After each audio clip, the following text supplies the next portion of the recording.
हमारे चैनल को सब्सक्राइब करें और बेल आइकन दबाएं।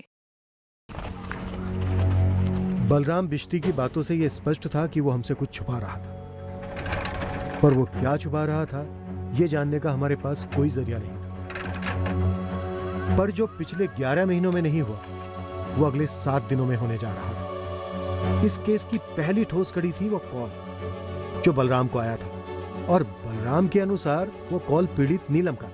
नीलम बेटा, कहाँ तू? सर, रोहतक का नंबर है, किसी भूषण शर्मा के नंबर स्टार्ट है।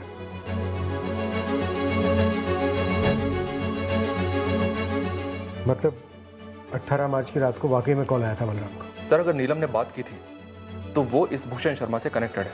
तुम रोहतक के लिए निकलो और इस भूषण शर्मा के कॉल रिकॉर्ड्स के सारे कॉल स्कैन करो, देखो इलाहाबाद से क्या कनेक्शन निकलता है।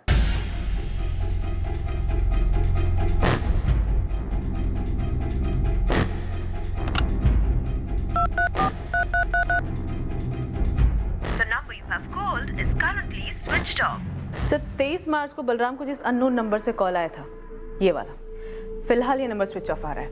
मैंने अर्जेंट बेसिस पे इस नंबर की सारी डिटेल मंगवाई है। फिलहाल फोन कंपनी से इतना पता चल पाया है कि ये नंबर इलाहाबाद का है, बाकी की डिटेल्स भी जल्दी आ जाएंगी। और 24 मार्च को बलराम राजेंद्र को लेकर इलाहाबाद के लिए निकलता है इसी कॉल की वजह से।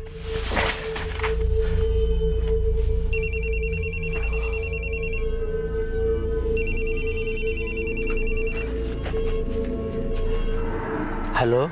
हेलो, बलराम बिश्ती? जी, आप कौन बोल रहे हैं? नीलम तुमसे मिलना चाहती है। क्या? कौन बोल रहे हैं आप? तुम्हें इलाहाबाद आना होगा तुरंत। और 18 मार्च को इस रोहतक वाले भूषण शर्मा के नंबर से नीलम का कॉल आता है, और वो शेरगंज के ही राकेश झा का नाम है। और सर 19 से 20 मार्च तक हमने इस राकेश की काफी तुड़ाई भी की थी, और वो अड़ा रहा कि उसे फंसाया जा रहा है। शायद बलराम झूठ बोल रहे हैं। और बलराम झूठ क्यों बोलेगा? सर मुझे नहीं लगता कि नीलम अपनी मर्जी से कहीं गई है। शायद ये फैमिली के अंदर की बात है जो शायद चेतन को नहीं पता, इसलिए हमें नहीं बता पा रहे हैं। गीता, गुरु को बोलो कि वो बलराम और राजेंद्र के पीछे लग जाए और पता करे कि ये लोग इलाहाबाद क्यों गए थे।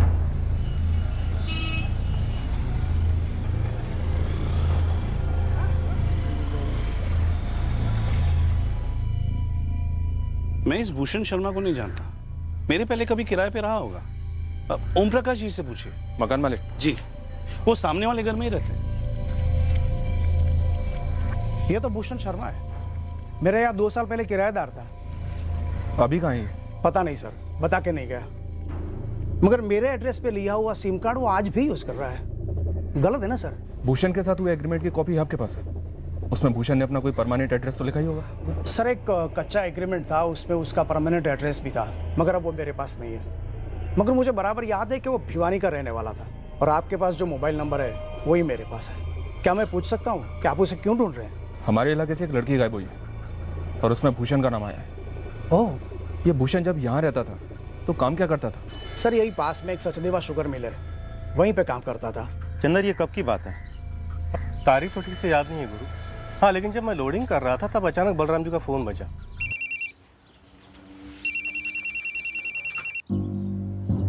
और फोन पर बात करने के बाद पता नहीं क्यों उनके चेहरे का रंग उड़ गया।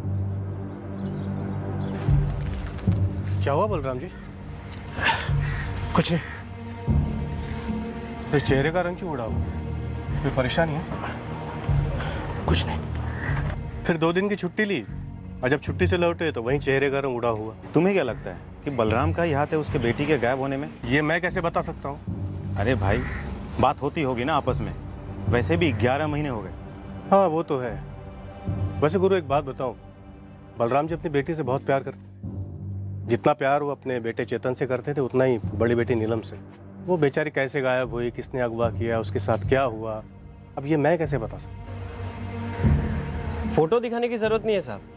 भूषण और मैं एक साथ ही काम करते थे यहाँ। हम दोनों फोरमैन की ड्यूटी करते थे शिफ्ट से। इस वक्त भूषण कहाँ है? भिवानी में? भिवानी में? ना, मतलब हो सकता है कि उसके माँ बाप वगैरह वहाँ हो, लेकिन भूषण तो अभी पंचकुला में है। वहाँ का नंबर, एड्रेस? 1 महीने पहले मेरी बात हुई थी उससे, तब उसने कहा था कि वो किसी फैक्ट्री में फोरमैनगिरी कर रहा है। फैक्ट्री का नाम? वो तो मैंने नहीं पूछा साहब, लेकिन हुआ क्या है? हमारे इलाके की गायब हुई एक लड़की ने भूषण के फोन से अपने बाप को फोन किया था, तभी से भूषण का नंबर भी ऑफ है। भूषण तो कभी अपना फोन ऑफ नहीं रखता, और ये लड़की वड़की कुछ समझ नहीं आ रहा।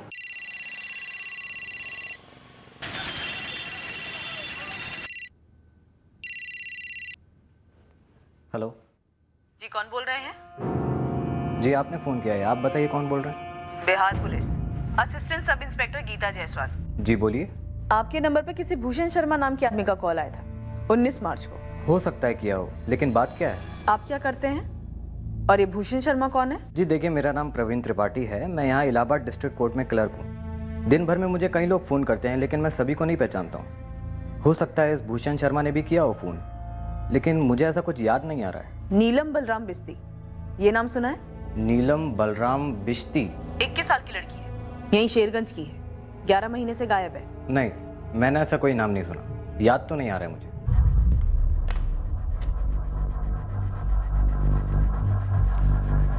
शेरगंज पुलिस का फ़ोन था। तो बलराम हमसे जो वादा करके गया उसे तोड़ रहा है। सर 23 मार्च को जो बलराम को फोन आया था इलाहाबाद वाला, वो किसी फर्जी नाम और एड्रेस पे लिया हुआ है। लेकिन सर देखने वाली बात यह है कि भूषण शर्मा के फोन से नीलम फोन करती है अपने पिता बलराम को। वही भूषण शर्मा इस कोर्ट क्लर्क प्रवीण त्रिपाठी को फोन करता है इलाहाबाद में, और सर उसी के बाद बलराम इलाहाबाद जाता है। लेकिन सर प्रवीण कह रहा है कि ना वो बलराम को जानता है और ना ही नीलम को। प्रवीण झूठ बोल रहा है। सर आई थिंक सब झूठ बोल रहे हैं, खासतौर से बलराम। सर मैं अभी भी अपनी ही थ्योरी पे जोर दूंगी कि नीलम को जबरदस्ती अगवा नहीं किया गया है। ये जरूर फैमिली का ही मैटर है, जिसमें district court clerk Praveen Tripathi भी शामिल है। तो जरूर ये कोर्ट मैरिज का मसला हो सकता है। जबरदस्ती शादी करा दी गई होगी इलाहाबाद में। जितना नीलम को जाना है उससे लगता तो नहीं है कि नीलम की जबरदस्ती शादी करवाई जा सकती है। सर जिद तोड़ी गई होगी। वो जो फोन आया था नीलम का बलराम को, सर वो सच में आया होगा। नीलम मदद मांग रही होगी कि उसके बाबा आकर उसे छुड़ाएं इस जबरदस्ती की गई शादी से, और बलराम वो हमें यहाँ गोल गोल घुमा रहे हैं। इस बलराम से दोबारा बात करनी होगी, और इस बार हमारी अपनी भाषा में।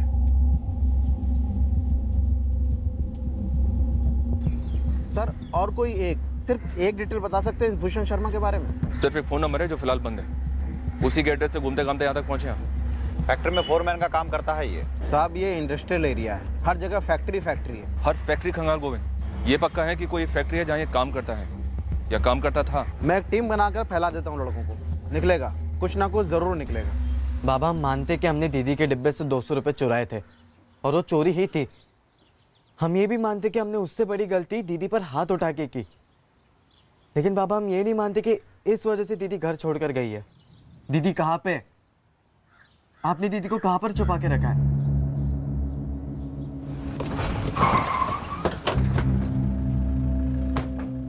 बलराम जी थाने चलिए, आपसे कुछ जरूरी बातें करनी है। मेरे पास कहने के लिए अब और कुछ नहीं बचा। नीलम जब तक मिल नहीं जाती ना, तब तक हमारे पास कहने सुनने के लिए काफी कुछ है। आप मेरी बेटी को ढूंढना छोड़ दीजिए साहब। मतलब हम केस क्लोज कर दें? नीलम को आप नहीं ढूंढ पाए? मतलब हम आपको लिखित में दें कि नीलम के फादर ने उसे ढूंढ लिया है और हम केस क्लोज कर रहे हैं। जो आपको ठीक लगे। इस वक्त हमें ठीक नहीं लग रहा है बलराम जी, आपका बिहेवियर, आपका बर्ताव, जो हम 2 मिनट में ठीक कर सकते हैं अपने डंडे से। तो बरसाइए डंडे, जितना जी चाहे बरसाइए। ऐसा क्या कर दिया नीलम के साथ जो आप हमारे डंडे से खुद को दंड देना चाहते हैं? किसी से जबरदस्ती शादी तो नहीं करवा दी है इलाहाबाद में? कहीं ये मिसिंग केस पहले ही दिन से एक नाटक तो नहीं था? तुम्हारी खामोशी का ये एक एक पल हमारे शक को और गहरा करता जा रहा है। अब तो हम दावे के साथ कह सकते हैं कि अगर नीलम घर वापस नहीं लौटी है, वो इसलिए क्योंकि इसका जिम्मेदार उसका बाप है। क्यों बलराम, ये गुमशुदगी का नाटक क्यों? राम कसम मैंने पुलिस को कुछ नहीं बताया। तो फिर वो मुझ तक कैसे पहुंचे? मुझे नहीं पता, मैं पुलिस से बात ही नहीं कर रहा हूँ। तो अभी बात कर और बोल उन्हें साफ साफ कि मुझे ये केस आगे नहीं बढ़ाना है। तुझे तेरी बेटी की परवाह है या नहीं? हाँ है। तो बस केस वापस ले ले, जल्द से जल्द। मुझे ये केस आगे नहीं बढ़ाना साहब। तुमने कोई मार्केट से प्रेशर कुकर नहीं खरीदा है कि वापस कर दिया और फिर रिफंड भी मिलेगा? तो क्या करेंगे आप? मारेंगे? मारिए, जान से ही मार दीजिए मुझे। ये ड्रामा नहीं बलराम, पीड़ित तुम्हारी बेटी नीलम है, तुम नहीं। तुम गुनहगारों की तरफ हो। गुनहगार तो ये गरीबी है साहब।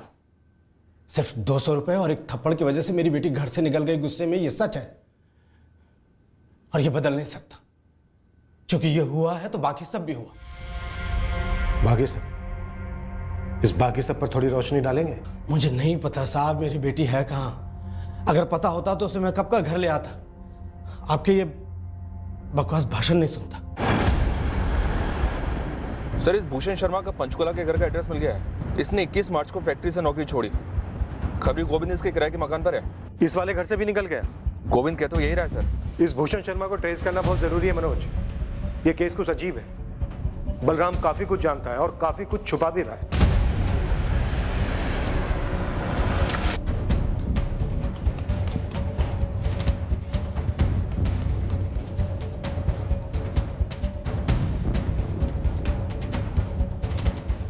सर ये इस फ्लैट में भूषण शर्मा किराए पर रह रहा था। अभी कहाँ है ये? सब पड़ोसियों का कहना है कि 22 मार्च को यहाँ से निकल गया था। लेकिन हमें पता चला 25 को, जब मकान मालिक नए किराएदार को साथ लाए। साहब इन दोनों का कहना है कि भूषण के साथ शायद कोई एक लड़की रह रही थी यहाँ। ये ठीक है। मैंने कभी शक्ल नहीं देखी सर, लेकिन घर के अंदर से बर्तन की, कपड़े धोने की आवाजें सुनाई देती और अक्सर बाहर ताला लगा होता। जी सर, ये सच है। आवाजें मैंने भी सुनी।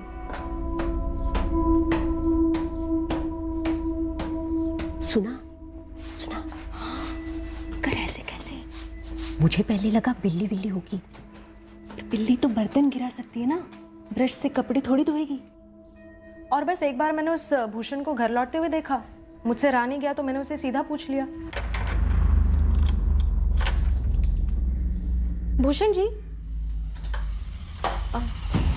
कोई आया है क्या घर पर? नहीं तो। दोपहर को कुछ आवाजें आ रही थी अंदर से, मैंने और कोमल दोनों ने सुनी। अच्छा, बड़ी अजीब बात है। अब चोर तो हो नहीं सकता क्योंकि चुराने के लिए कुछ है नहीं। भूत हो सकता है। हाँ, घर काम की आवाजें आ रही थी तो भूत नहीं होगी। मैं कोशिश करता हूँ उसे भगाने की। और उस दिन के बाद आवाजें आनी बंद हो गई। ये भूषण शर्मा इस वक्त कहाँ मिलेगा? मकान मालिक को भी नहीं पता और जहाँ फैक्ट्री में काम करता था उन्हें भी नहीं पता। 22 मार्च को भूषण शर्मा ने पंचकुला का किराए का मकान छोड़ा और 19 मार्च को इलाहाबाद के प्रवीण त्रिपाठी को कॉल किया और फिर 18 मार्च को इस भूषण शर्मा के नंबर से बलराम को कॉल आता है और बलराम कहता है कि ये कॉल नीलम ने किया था। पापा, नीलम? और फिर 24 और 25 तारीख को बलराम और राजेंद्र इलाहाबाद के लिए निकलते हैं। मतलब पक्का ये सब आपस में मिले हुए। भूषण, प्रवीण, बलराम और राजेंद्र, ये चारों कनेक्टेड लगते हैं। लेकिन सर सवाल यह है कि इस वक्त नीलम का है, वो सही सलामत है भी या नहीं? 11 महीने कोई पहल नहीं और अब अचानक से तूफान सा आया है लीड्स का और खबरों का। साहब मैंने बलराम और राजेंद्र दोनों पर फील्डिंग लगा रखी है, लेकिन दोनों हद से ज्यादा चुप हैं। सर, ये प्रवीण त्रिपाठी इलाहाबाद वाला, उठाते हैं इसे सर। वो तो कर लेंगे, लेकिन इस प्रवीण को तोड़ेंगे किस बात पर? हमारे पास कोई सबूत नहीं है कि बलराम और प्रवीण के बीच कोई कनेक्शन है। सिर्फ इतना कि प्रवीण इलाहाबाद में रहता है और ये लोग शायद उससे मिलने गए होंगे। साहब ये बलराम का लड़का चेतन और राजेंद्र की लड़की अर्चना क्या वाकई में कुछ नहीं जानते हैं या फिर टॉप लेवल की एक्टिंग कर रहे हैं? सर, मैं पहले दिन से कहती आई, ये घरेलू मामला ही है। घरेलू मामला है तो फिर हमारे पास शिकायत दर्ज क्यों करवाई? किसे गुमराह करने के लिए? प्रवीण मेरे लेने के देने पड़ रहे हैं। पुलिस रोहतक से पंचकुला पहुंची है और उन्हें भिवानी पहुंचने में देर नहीं लगेगी। भूषण शांति रखो, हमें जो करना है हम कर रहे हैं। तुझे जो करना है कर, लेकिन मुझे इस झमेले में नहीं पड़ना है। अब हमारे पास सब कुछ लिखित में है, हमारी तरफ से हम सब सेफ हैं। मुझे पूरा भरोसा है बलराम अपना मुंह नहीं खोलेगा। मैं तो कहती हूँ रात गई बात गई, भूल जाओ सब कुछ।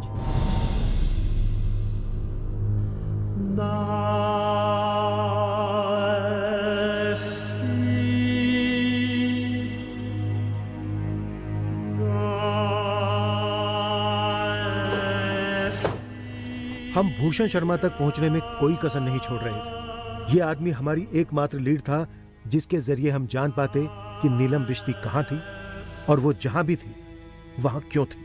भिवानी का रहने वाला है। हम उन सभी लोगों से संपर्क कर रहे थे जो हमें भूषण शर्मा तक पहुंचा पाते। हमने भिवानी में भी अपनी एक टीम बनाई भूषण शर्मा की डिटेल्स निकलवाई। नीलम बिश्ती के ठिकाने का एक कनेक्शन हमें आगरा से भी मिला, पर यह कनेक्शन क्या था ये केस क्लोज होने तक हमें कभी पता नहीं चल पाया। पर इस जुर्म की जड़ हमारे शेरगंज में ही थी, हमारी नाक के नीचे। और नीलम बिश्ती फिलहाल कहां थी वो भी किसी को पता था, पर वो हमें नहीं बताया जाने वाला था। रश्मि, चेतन, राधेपुर जाना है अभी कभी। क्यों? वहाँ क्या हो रहा है? रास्ते में सब बताता हूँ, बस चलो अभी। पापा, पापा अब तो बताओ हुआ क्या है और हम जा कहाँ रहे? अभी के लिए ये बात कम से कम हम तीनों के बीच रहनी चाहिए। पहले बताएं कि बात क्या है। नीलम लौट आई है।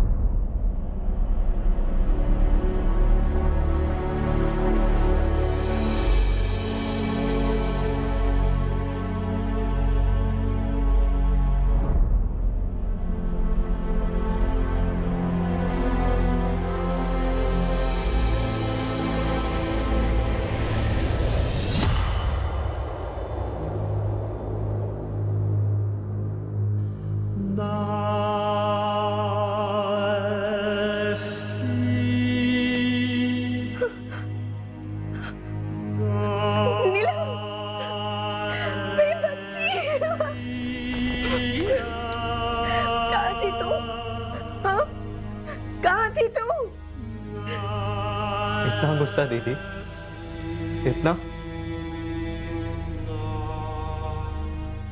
कल रात लौटे हैं, पानी पीकर सो गई, अब जाके कुछ खाइए। उसे कुछ दिन यही रखो राजेंद्र,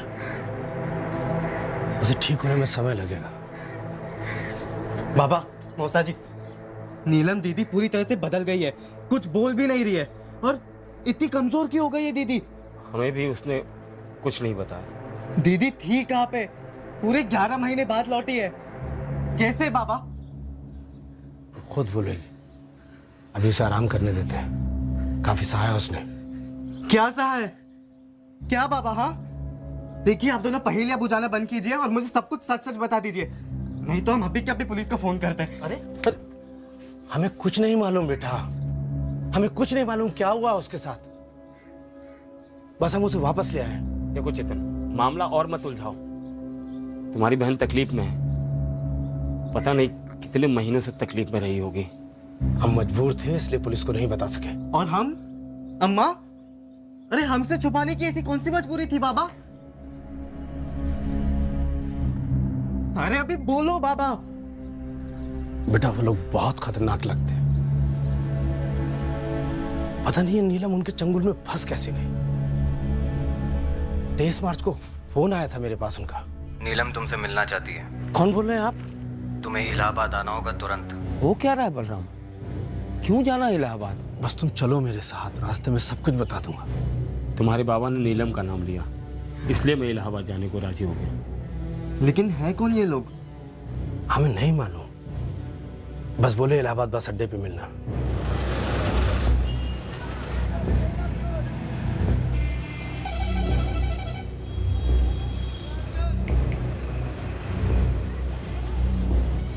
पता नहीं उस आदमी ने हमें कैसे पहचान लिया, उसे हमारे नाम मालूम थे, वो हमें साथ ले गया।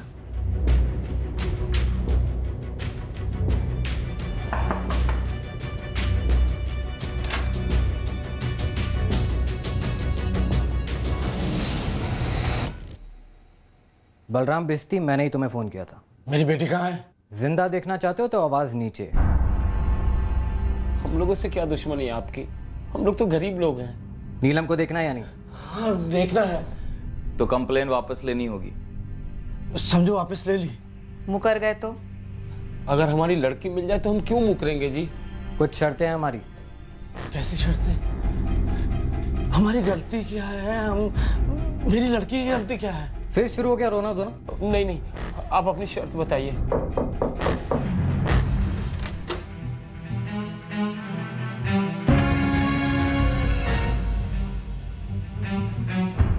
उन लोगों ने स्टाम्प पेपर तैयार कर रखा था चेतन, और मेरी फोटो भी चिपकाई हुई थी।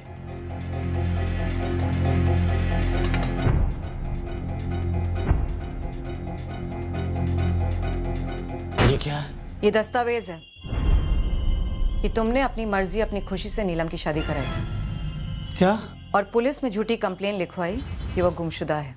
और एक बात कान खोलकर सुन लो, अगर तुम इस दस्तावेज पर दस्तखत नहीं करते हो, अंगूठा नहीं लगाते हो, तो नीलम को जिंदा नहीं देख पाओगे। मार डालेंगे तुम्हारी बेटी को। सोचने का वक्त तो मांगना भी मत।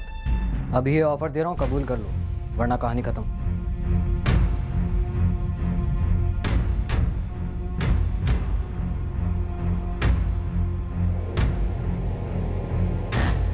ये लो, अब मेरी बेटी मुझे दे दो। लड़की 2 अप्रैल को मिलेगी, जब हम सब संतुष्ट हो जाएंगे कि तुमने कंप्लेंट वापस ले ली। अब जुबान देते हैं, पुलिस के पास नहीं जाएंगे। बेटी लौटा दो। बोला ना 2 अप्रैल को। चलो अब निकलो अपने घरों को। मुंह खोला तो हम नीलम को खोल देंगे। और एक और बात, नीलम के मिलने के बाद भी अगर पुलिस के पास जाने का सोचा भी ना, तो ये दस्तावेज हम कोर्ट में पेश कर देंगे और तुम्हारी ऐसी बैंड बजेगी ना कि 7 जन्मों तक याद रखो। पुलिस को गुमराह करना एक संगीन जुर्म है। हम पुलिस के पास कभी नहीं जाएंगे, बस बेटी हमारी सही सलामत लौटाए। अब उसकी सलामती तुम्हारे हाथों में है बलराम बिश्ती। चलो अब दफा हो जाओ यहाँ से, इससे पहले कि हमारा इरादा बदल जाए। कल रात हम गया स्टेशन गए थे, वहाँ उनमें से एक आदमी नीलम को छोड़ने आया। हम नीलम को लेकर घर आ गए।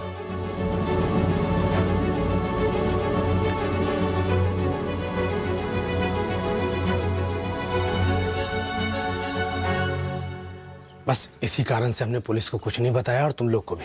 लेकिन बाबा हमें पता लगाना होगा कि दीदी के साथ क्या हुआ है, और उन लोगों के पास आपकी फोटो कहाँ से आई? हमें नहीं पता रहे। तो उस रात वाकई में आपको दीदी का फोन आया था? हाँ बेटा। अरे कुछ तो बोलो, कौन है इतनी रात गए? बाबा, बाबा। नीलम, नीलम, नीलम बेटा, कहाँ है तू? बाबा मुझे बचा लीजिए, मुझे बचा लीजिए। नीलम मेरे बच्चे, ये तो बता तू है कहाँ? बाबा मुझे नहीं पता मैं कहाँ हूँ, ये सब राकेश भैया ने किया है। बाबा मुझे बचा। बस अब तेरी बहन ही बता सकती है 11 महीने कहाँ थी, क्या हुआ क्या नहीं। देखो बेटा, वो गहरे सदमे में है, एक बार ठीक हो जाए जरूर बताएगी हम सबको। नहीं बाबा, हमें अभी के अभी पुलिस के पास चलना चाहिए। मौसा जी, इन लोगों को सजा होनी चाहिए। मूर्खों वाली बात मत करो चेतन, सजा तुम्हारे बाबा को भी होगी। अंगूठा लगाया कोर्ट के कागज पर। देखो बेटा, पुलिस अगर उन्हें पकड़ भी लेना तो मरेंगे हम। ठंडे दिमाग से काम लो चेतन, तुम्हारी बहन लौट आई है पूरे 11 महीने बाद। हम तो मान ही बैठे थे कि दोबारा कभी चेहरा ही नहीं देख पाएंगे। देखो बेटा, बस उसकी देखभाल करनी है, ठीक करना है उसे।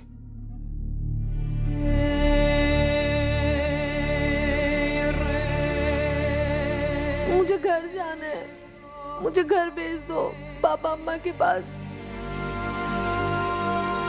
हाथ जोड़। चुप कर, हाथ तो चलाती नहीं है। मेरी अम्मा की कोई मदद नहीं करती है तू घर के काम में, और ऊपर से भाग जाने की धमकी देती है। मुझे यहाँ नहीं रहना, मुझे घर जाना है। घर जाना? घर जा।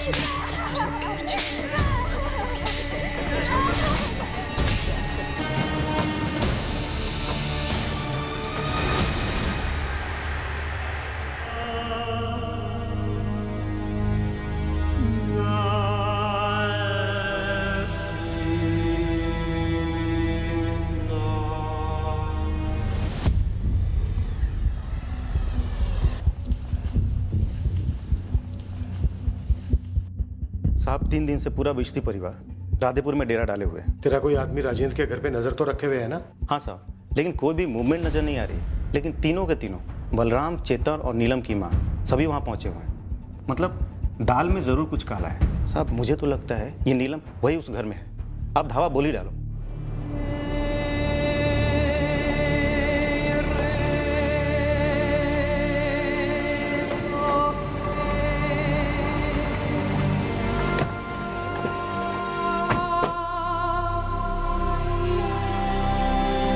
राजेंद्र जी, बलराम जी हैं घर पर? वो तो काम पर गए हैं। बिस्ती परिवार यहाँ क्यों रुका हुआ है? जी बात क्या है? नीलम के बारे में नहीं पूछेंगे आप लोग चाहते क्या है?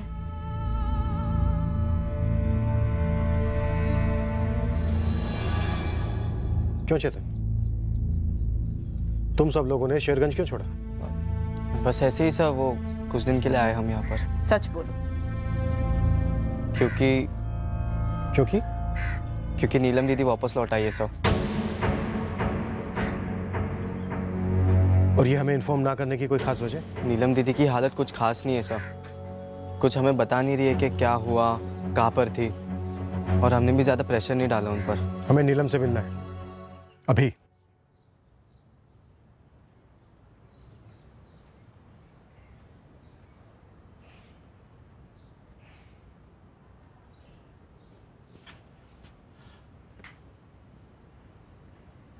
हमारी बच्ची वापस आ गई है, देख सकते हैं आप लोग। अब हम अपनी शिकायत वापस ले रहे हैं, कृपया करके आप लोग जाइए। कंप्लेन खारिज करने के लिए ये तो लिखना पड़ेगा ना कि 11 महीने नीलम कहाँ थी। नीलम, क्या तुम्हारे परिवार ने तुम्हें कहीं भेजा था? 11 महीने कहाँ थी तुम? ऐसा कुछ भी नहीं है। बाबा थोड़े डरे हुए थे, इसलिए बाबा ने कुछ बताया नहीं, और अभी भी डरे हुए। क्या बोल रहा है आपका बेटा? चेतन, तुम अब कुछ नहीं बोलोगे? साहब, हमें भी अब कुछ नहीं बोलना। देखिए, आप डरिए मत, हम आपकी मदद के लिए हैं। नहीं चाहिए हमें आपकी मदद। सर हम बताते। चेतन। सर उन्होंने बाबा से स्टैम्प पेपर पर अंगूठा लगवाया और बाबा को ये बोलकर डरा दिया है कि अगर कुछ भी होगा आगे जाके तो उसके लिए बाबा फंसेंगे, और वो लोग नहीं, मेरी बहन। इसके साथ तो बहुत कुछ गलत हुआ है सर, कुछ बोल भी नहीं पा रही है वो। बाबा और मौसा जी जाकर दीदी को इलाहाबाद से छुड़ा लाए थे, इस शर्त पर कि वो अपना कंप्लेंट वापस ले लेंगे। नीलम, देखो बेटा, आपको डरने की बिल्कुल जरूरत नहीं, और ना ही आपके बाबा को डरने की जरूरत है। और बेटा, बताना जरूरी है कि हुआ क्या था। साहब, मैं आपके हाथ जोड़ता हूँ, पैर पड़ता हूँ, कृपया करके आप लोग। बलराम जी, आप हम पर थोड़ी कृपा कीजिए और थोड़ा भरोसा कीजिए। क्या हुआ था? कौन लोग थे?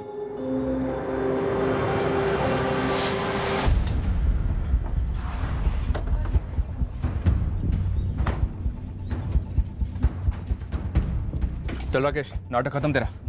अब कौन सा नया झूठा इल्जाम लगाने आए हैं सर?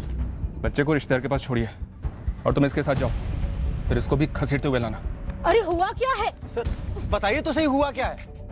सर, अरे सर, कैसे मेरे पति पे हाथ उठा रहा? सर अभी तो सिर्फ हाथ उठाए, अभी तो तुम्हारे पति का ऐसा हश्र करेंगे कि तुम पहचान नहीं पाओगी।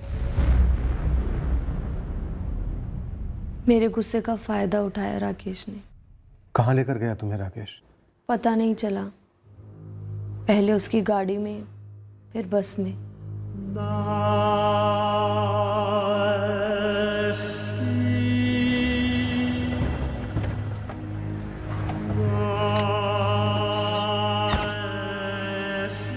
अरे नीलम, यहाँ क्या कर रही हो? बैग वैग लेकर के कहीं जा रही हो क्या? क्या हुआ? मैंने राकेश को सब कुछ बताया। मैं भैया बुलाती थी उसे, भरोसा था उसके ऊपर। मैं अपना सारा गुस्सा उगल गई। चेतन के साथ हुए झगड़े से मेरा माथा फिर गया था और मैंने उसे सब कुछ बता दिया। बिल्कुल सही किया तुमने नीलम, बिगड़ गया है चेतन। अम्मा कहती है भुला दे, माफ कर दे। लेकिन उसने माफी नहीं मांगी होगी।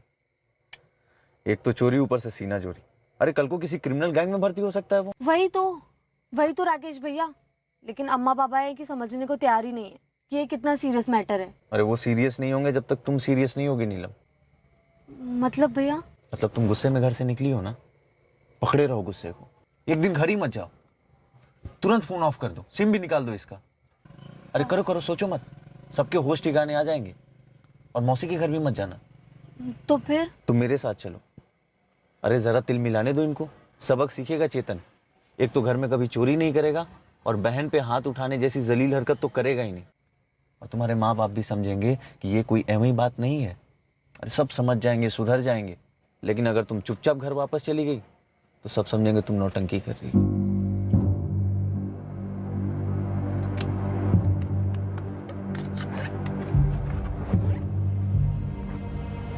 मुझे पता ही नहीं चला कि मुझे फंसाया जा रहा है।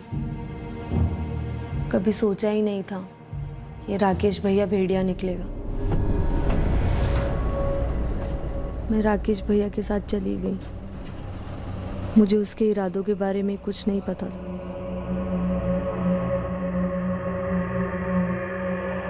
अरे इधर इधर इधर आ।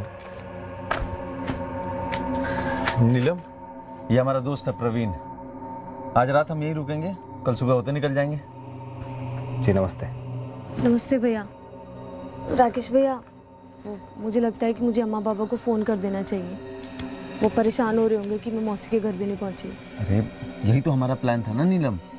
तुमने अगर फ़ोन कर दिया तो सारे प्लान पे पानी फिर जाएगा। चेतन हंस देगा तुम पे और फिर से हाथ उठाएगा। इस बार 200 की जगह 2000 चुराएगा, समझ लो।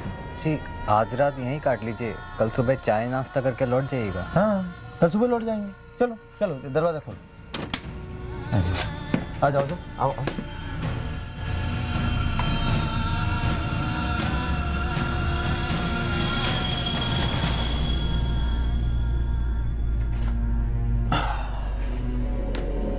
राकेश भैया, मुझे कुछ ठीक नहीं लग रहा। मुझे वापस जाना है। हम कुछ ज्यादा ही दूर आ गए ना। वैसे कौन सी जगह है ये बनारस है। तुम ठीक कह रही हो, थोड़ा दूर तो आ गए हैं, लेकिन अब इतनी रात में बस तो मिलेगा नहीं।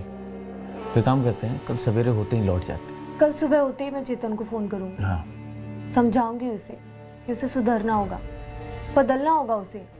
भैया, चेतन दिल का बुरा नहीं है, वो बहुत अच्छा है। मैं बहुत प्यार करती हूँ उससे। हाँ हाँ, अब ये सब जो कर रहे हैं उसको सुधारने के लिए तो कर रहे हैं, और क्या। मुझे भनक तक नहीं थी कि आगे क्या होने वाला है। मुझे लगा ही नहीं कि पानी में कुछ मिलाया गया था। पीते ही मुझे नींद सी आने लगी, चक्कर से आने लगी। भैया, मेरा सर घूम रहा है। अरे वो तुम बहुत थक गई हो ना, इसलिए तुम्हारा सर घूम रहा है। सो जाओ, ठीक हो जाएगा।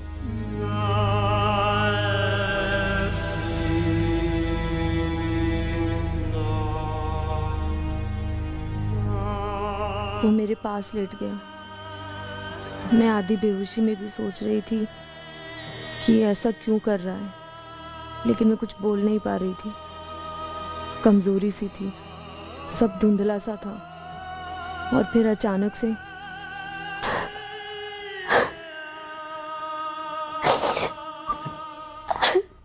ये क्या किया तूने राकेश?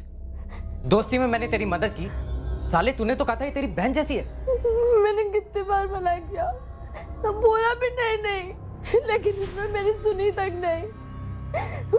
छी राकेश, घिन आ रही है मुझे तुझसे। नीलम, अभी के अभी अपना बैग उठाओ, मैं तुम्हें तुम्हारे घर तक छोड़कर आऊंगा। नीलम, मेरी बात सुन। भैया, इसको बोल दो मेरे पास ना आए, मुझसे दूर रहो। इतनी शॉक में थी सर, इतनी टूटी हुई थी कि मुझसे हिम्मत ही नहीं हुई बाबा या चेतन को फ़ोन करने की। कैसे बताती उन्हें कि मेरे साथ क्या हुआ। मैं फ़ोन करना चाहती तो भी नहीं कर पाती सर। मुझे अचानक से भनक लगी कि राकेश ने मेरा फ़ोन रख लिया था। ये प्रवीण, ये तुम्हें इलाहाबाद ले गया। मुझे मालूम नहीं था सर वो मुझे कहाँ लेके जा रहे थे। प्रवीण भैया पर भरोसा किया था, लेकिन वो भी राकेश जैसा निकला। दोनों की मिलीभगत थी सर। प्रवीण ने मुझे कोल्ड ड्रिंक पिलाया और मैं फिर से बेहोश हो गई। और जब उठी तो मैं प्रवीण के घर पर थी।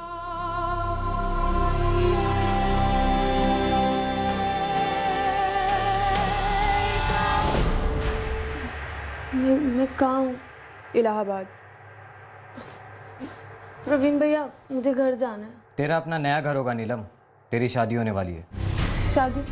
नहीं, मुझे शेरगंज जाना है, अम्मा पापा के पास, अपने भाई के पास। भूल जाओ उन्हें, तेरी शादी तय हो गई है। चूत तक की तो चीर के रख दूंगी तुझे नीलम।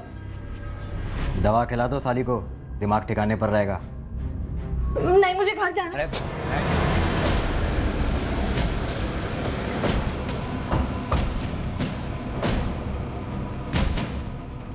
और अनंत का केस। जी, शादी करनी है किसको? हम सबको, लेकिन हनीमून पे आप सब लोग साथ में चलेंगे। कौन हो तुम लोग? हम लोग बैंड बाजा पार्टी। वैसे आपकी पार्टनर अम्बिका पटेल कहाँ है? रिसेप्शन में तो उनको भी आना पड़ेगा ना। पुलिस? पर तुम्हारे लिए यमराज। देखिए सर, अगर नीलम के बाप ने फिर से कोई शिकायत की है तो सबूत है हमारे पास। हाँ सर, और जो कुछ भी हुआ नीलम की मर्जी से हुआ। ये देखिए सर। जिस दिन पकाने में पानी बंद हो जाए ना, इस कागज का इस्तेमाल कर लेना, समझा? तुम सब लोग थाने चलोगे, सबके दस्तखत लिए जाएंगे और अंगूठे के निशान भी लिए जाएंगे। अगर निशान देने की हालत में रहे तो। इस घिनौनी साजिश, इस संगीन जुर्म के हर किरदार को हमने धर लिया। प्रवीण त्रिपाठी, उसकी पत्नी नीता त्रिपाठी, पार्टनर सुधांशु सिंह और एजेंट अंबिका पटेल। पर इस साजिश का सरदार, मास्टरमाइंड था राकेश झा, जो नीलम और उसके परिवार से अच्छी तरह परिचित था। उसने नीलम के गुस्से का फायदा उठाया और उसे अगवा कर लिया। वाराणसी की रहने वाली अंबिका पटेल ट्रैफिकर थी, जिसका राकेश झा के साथ अफेयर था, और उसके जरिए राकेश प्रवीण, नीता और सुधांशु से कांटेक्ट बना पाया था। से लड़की को सही सलामत उसके घर तक पहुंचा दिया है। बहुत बहुत धन्यवाद प्रवीण जी। हम तो लड़की वाले हैं, हम भी कायदे से खूब खातिरदारी करके आपको अदालत पहुंचा देंगे। एक काम करते हैं सर, कम से कम 2 हफ्ते इनकी अरेस्टिंग दिखाते ही नहीं है, इनकी जम के खिलाई पिलाई करते हैं। नीलम ने भी तो पूरे 11 महीने इन लोगों की मेहमान नवाजी का लुत्फ उठाया। बनता तो है सर। 1 मिनट, जो कुछ भी हम सच सच बता देंगे, और लड़की का ऐसा भी कुछ बिगड़ा नहीं है सर।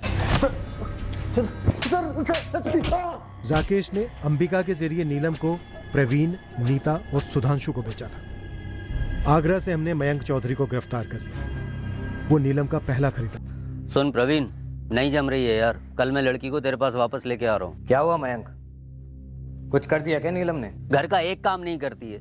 मेरी अम्मा उसे नहीं संभाल पा रही है। साली को प्यार से समझाया, बेल्ट से समझाया, सुनती नहीं है कमीनी।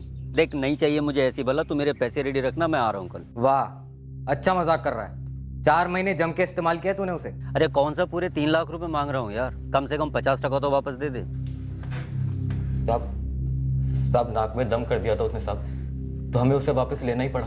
मयंक को पूरे 1.5 लाख लौटाने पड़े।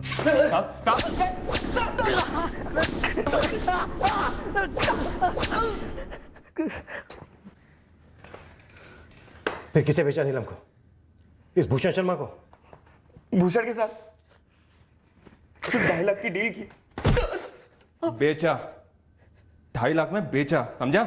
बेचा बोल रहा है तो बेचा बोल दीजिए साहब, लेकिन अचानक से उसने कांड कर डाला साहब। नीलम ने अपने बाप को फोन कर दिया। अरे मत, तू एक काम कर, तू मेरे पास ले आ, मेरे पास ले आ। फिर से? तो लेने के देने पड़ गए। बस अब इस बार इसको रीसेल में नहीं डालते प्रवीण। तो फिर क्या करना है? सुधांशु सही कह रहा है प्रवीण, उसको रीसेल में मत डाल, वापस कर देते उसे। क्यों, कुछ ज्यादा गड़बड़ हो गई क्या? अरे उसने फोन करके अपने बाप को मेरा नाम दे दिया है। भाई यार, अब क्या करें? अब क्या, शामत की तैयारी करूं? 2 दिन से पुलिस वालों ने जो क्लास लगाई है मेरी, जैसे तैसे निकला हूं लॉकअप से। और तू अब बता रहा है मुझे? अभी घर पहुंचा हूं थाने से। सुन, हमसे मर्डर वर्डर नहीं होगा, तू देख ले तुझे जो करना है। अरे अभी तो पुलिस को घुमाने की मैंने पूरी कोशिश की है। बोला है कि लड़की का बाप ही है इन सबके पीछे। एक काम करते हैं, लड़की को वापस कर देते हैं। और उसने मुंह खोल दिया तो? उसके बाप ने मुंह खोल दिया तो? अरे कोई मुंह नहीं खोलेगा, न लड़की न लड़की का बाप। एक आइडिया है। स्टैम्प पेपर का आइडिया?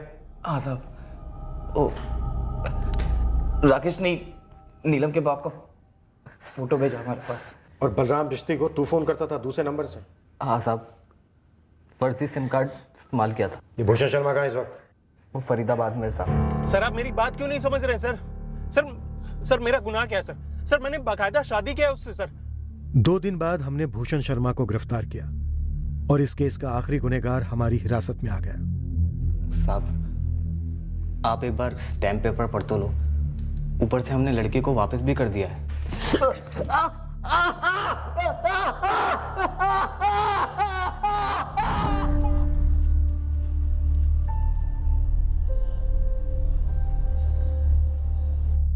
साहब मैं पटना में जॉब करता हूँ। वो सब तो ठीक है, और अब क्यों आया है? लक्ष्मण केवट का फोन आया था, जिसने कॉलेज में मेरी जगह ले ली। बोला कि आप लोग ढूंढ रहे हैं। हाँ ढूंढ रहे थे, पर अब नहीं। तू जा सकता है। ए सुन, इधर आ। ये तो लड़कियों को अब भी घूरता है या कुछ सीख गया है? अब मैं गलत इरादे से कभी किसी लड़की को नहीं देखता। ये आंखों की कमजोरी कह लीजिए या दिमाग की कमजोरी, और मैं कसम खा के कहता हूँ कि मैंने नीलम मैडम को गलत नज़र से नहीं देखा। बेकार में नौकरी गई, बदनामी हुई वो अलग से। आगे से ध्यान रखना। अभी जा। राकेश झा की इस हरकत से बिश्ती परिवार को बुरी तरह झटका लगा। राकेश पर उन सबका पूरा भरोसा था। नीलम का परिवार पूरी तरह उसके साथ है और उसे हर किस्म का सहारा दे रहा है ताकि वो इस हादसे को भुलाकर फिर से सामान्य जिंदगी बसर कर सके। नीलम ने फिर से अपनी नौकरी ज्वाइन कर ली है, इस दृढ़ इरादे से कि वह पीछे मुड़कर नहीं, सिर्फ आगे देखेगी।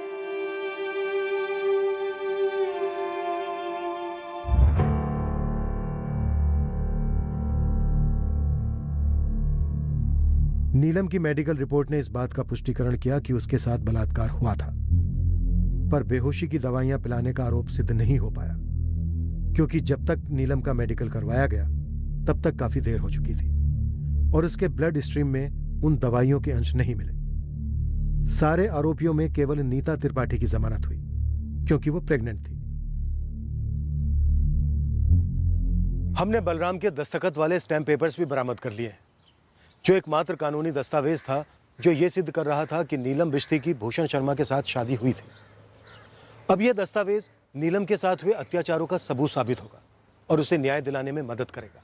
किसी पर भी आंखें मूंद कर भरोसा ना करें, फिर चाहे वो व्यक्ति कितनी भी अच्छी तरह परिचित क्यों ना हो। परिवार के किसी सदस्य पर भले जितना गुस्सा हो, पर इस भ्रम में कभी ना रहें कि कोई बाहर वाला आपके गुस्से को बेहतर समझेगा या आपके हालात सुधार पाएगा। नहीं, फैमिली फैमिली होती है। टीनेजर्स, युवाओं, आपकी उम्र ऐसी है जब गुस्सा ज्वालामुखी की तरह उमड़ता है और घर से भाग जाने का ख्याल आए दिन आता है, पर उस ख्याल को ख्याल तक ही सीमित रखें, उसे अमल में लाने का प्रयास बिल्कुल ना करें। परिवार के साथ कोई मतभेद हो तब भी किसी बाहर वाले व्यक्ति पर परिवार से ज्यादा भरोसा कभी ना करें। कल रविवार यानी 27 मई को क्राइम पेट्रोल सतर्क का टेलीकास्ट नहीं होगा। अगले हफ्ते फिर मिलेंगे एक नए केस के साथ। क्राइम पेट्रोल सतर्क। जय Hind. For more updates, subscribe to our channel, click the show links and enjoy watching the videos.